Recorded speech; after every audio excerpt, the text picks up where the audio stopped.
नमस्कार, आप देख रहे हैं एस10 टुडे। मैं हूं राकेश। स्वागत है आपका देश प्रदेश में।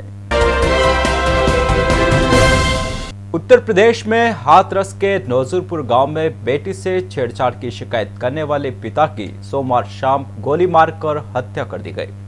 बताया जा रहा है कि आरोपी गौरव शर्मा छेड़छाड़ का केस वापस लेने के लिए उन पर दबाव बना रहा था। मृतक की बेटी ने 6 लोगों पर केस दर्ज किया है। इनमें से एक को गिरफ्तार कर लिया गया है। पीड़ित परिवार का आरोप है कि गौरव एक नंबर का आतंकवादी है और वह सपा से जुड़ा हुआ है। पीड़ित परिवार सभी आरोपियों की गिरफ्तारी तक अंतिम संस्कार नहीं करने की जिद पर अड़ा था, लेकिन पुलिस की समझाइश के बाद परिवार मान गया। पिता की अर्थी को बेटी ने भी कंधा दिया। यह देखकर वहां मौजूद हर व्यक्ति की आंख नम हो गई। अमरीश शर्मा के परिवार ने पुलिस को बताया कि आरोपी गौरव से उनके परिवार की पुरानी रंजिश चल रही थी। सोमवार को अमरीश की बेटी और गौरव की पत्नी मौसी गांव के मंदिर में पूजा करने गई थी। इन महिलाओं में झगड़ा हो गया। शाम को अमरीश अपने खेत पर आलू की खुदाई करा रहे थे। उनकी पत्नी बेटी के साथ खाना देने के लिए खेत पर आई हुई थी। इसी दौरान गौरव अपने 3 दोस्तों के साथ वहां पहुंचा और फायरिंग शुरू कर दी। गोली लगने के बाद अमरीश को इलाज के लिए हाथरस ले जाया गया, जहां डॉक्टरों ने उन्हें मृत घोषित कर दिया। एसपी विनीत जायसवाल के मुताबिक अमरीश ने 16 जुलाई 2018 को गांव के ही गौरव के खिलाफ बेटी से छेड़छाड़ करने का केस दर्ज कराया था। इस मामले में गौरव 15 दिन तक जेल में रहा था। जमानत पर बाहर आने के बाद वो अमरीश पर केस वापस लेने का दबाव बना रहा था। यूपी के पूर्व मुख्यमंत्री और सपा प्रमुख अखिलेश यादव ने इस घटना को लेकर योगी सरकार पर निशाना साधा है। उन्होंने कहा, राम राज्य लाने वालों की राज में बेटियां सुरक्षित नहीं हैं और सीएम बंगाल घूम रहे हैं। हाथरस की पीड़ित बेटी से मिलने सपा का एक प्रतिनिधिमंडल भेजा जाएगा। मैं खुद उस बेटी से मिलने जाऊंगा। उधर मुख्यमंत्री योगी आदित्यनाथ ने आरोपियों पर राष्ट्रीय सुरक्षा कानून रासु को लगाने और सख्त से सख्त कार्रवाई करने का आदेश दे दिया है। प्रदेश भाजपा कार्य समिति की बैठक को संबोधित करते हुए जेपी नड्डा ने राजस्थान की धरती को प्रणाम किया और कहा कि यह वीरों और तपोवन की भूमि है। नड्डा ने पुराने समय को याद करते हुए कहा कि 1991 के बाद अब इस हाल में आया हूं, तब राष्ट्रीय कार्य समिति की बैठक हुई थी। जनसंघ का दिया जलाकर पार्टी को राज्य में खड़ा किया है।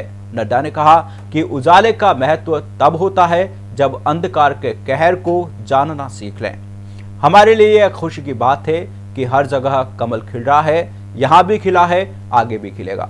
जेपी नड्डा ने कहा कि भाजपा ने शिक्षण प्रशिक्षण का काम भी किया है।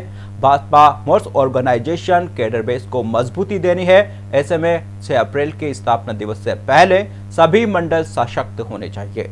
इस बात पर सभी को फोकस रखना होगा। नड्डा ने इस दौरान कार्यकर्ताओं से बूथ को मजबूत करने और पन्ना प्रमुखों के कार्यक्रमों को सफल बनाने का आह्वान भी किया। उन्होंने कहा कि 6 अप्रैल से पहले बूथ संरचना के कार्य पूर्ण हो। 25 दिसंबर यानी अटल जी के जन्मदिन तक हर एक बूथ पर सक्रिय पन्ना प्रमुख बना लेने हैं। यही हमारी ताकत है और यही महाशक्ति देती है। उन्हें सूरत से बूथ वर्किंग का उदाहरण देते हुए कहा कि मोदी की हवा हर तरफ थी, लेकिन मोदी की हवा को सूरत ने सबसे अच्छे तरीके से कैप्चर किया। उन्होंने अपने संबोधन में कार्यकर्ताओं से कहा कि जाने अनजाने में हम जान बैठते हैं कि यह सब कुछ पता है। हमने सेल्फ एनालिसिस लगभग छोड़ सा दिया है। ऐसे में सभी से सेल्फ एनालिसिस करने का आह्वान किया। इसके साथ ही नड्डा ने कहा कि पार्टी में आप कितना योगदान दे रहे हैं, आपकी उपयोगिता क्या है, यह भी जान ले। एकला चलो की भावना नहीं होनी चाहिए। दूसरा कोई आ न जाए ऐसा न सोचे। हमें सभी को साथ लेकर चलने की क्षमता पैदा करनी पड़ेगी।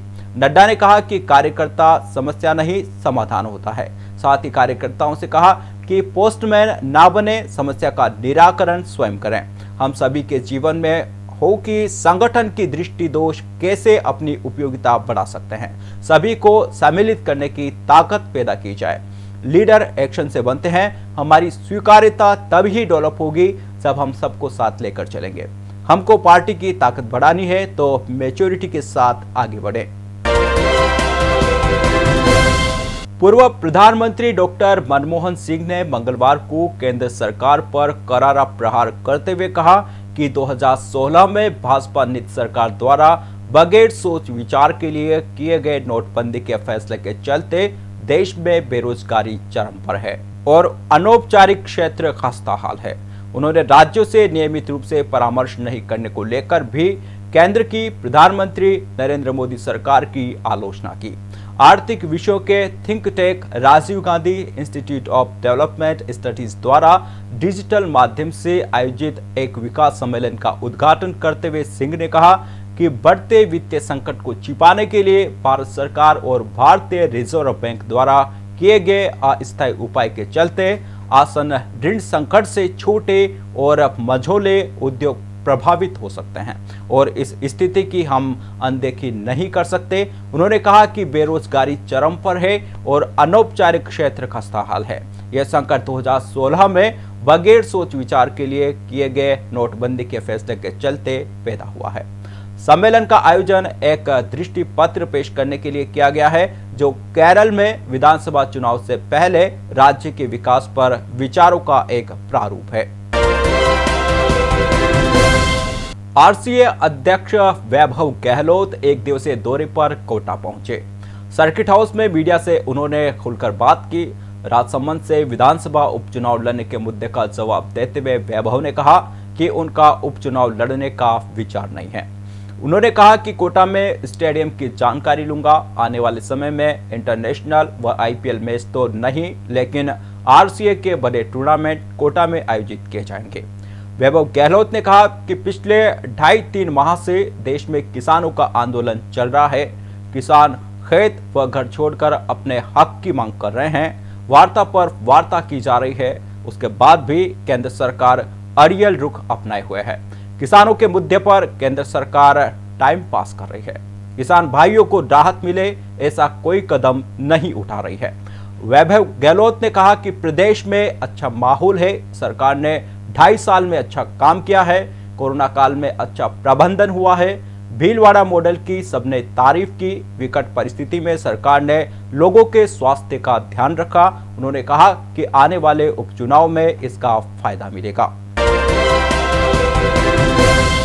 प्रधानमंत्री नरेंद्र मोदी ने आज बड़ी घोषणा की है जिसमें भारत में अगले 15 साल के दौरान समुद्री नौवहन क्षेत्र में 82 अरब डॉलर यानी 6 लाख करोड़ रुपए का निवेश करने, बंदरगाहों में स्वच्छ ऊर्जा का उपयोग बढ़ाए जाने, जलमार्गों का विकास और तटीय क्षेत्र स्थित प्रकाश स्तंभों को पर्यटन स्थल के तौर पर विकसित किया जाना शामिल है। समुद्री नौवहन क्षेत्र पर आयोजित शिखर सम्मेलन का उद्घाटन करते हुए प्रधानमंत्री ने भारतीय बंदरगाहों, जलपोत कारखानों और जलमार्गों में निवेश के लिए वैश्विक निवेशकों को आमंत्रित किया है। पीएम मोदी ने कहा है कि सागरमाला परियोजना के तहत 574 से अधिक परियोजनाओं की पहचान की गई है। इन पर 82 अरब डॉलर यानी 6 लाख करोड़ रुपए की लागत आने का अनुमान है। इन परियोजनाओं पर 2015 से 2035 के बीच काम पूरा किया जाना है। गौरतलब है कि पीएम नरेंद्र मोदी ने समुद्री नौवहन क्षेत्र पर आयोजित शिखर सम्मेलन का उद्घाटन करते हुए ये बात कही है। इस क्षेत्र में 82 अरब डॉलर यानी 6 लाख करोड़ रुपए का निवेश करने की बात कही है। पीएम मोदी ने कहा कि सागरमाला परियोजना के तहत 574 से अधिक परियोजनाओं की पहचान की गई है। इन पर 82 अरब डॉलर यानी 6 लाख करोड़ रुपए की लागत आने का अनुमान है। इन परियोजनाओं पर 2015 से 2035 के बीच काम पूरा किया जाना है। तो देश प्रदेश में फिलहाल इतना ही। STN 2 टीम को दीजिए इजाजत। नमस्कार।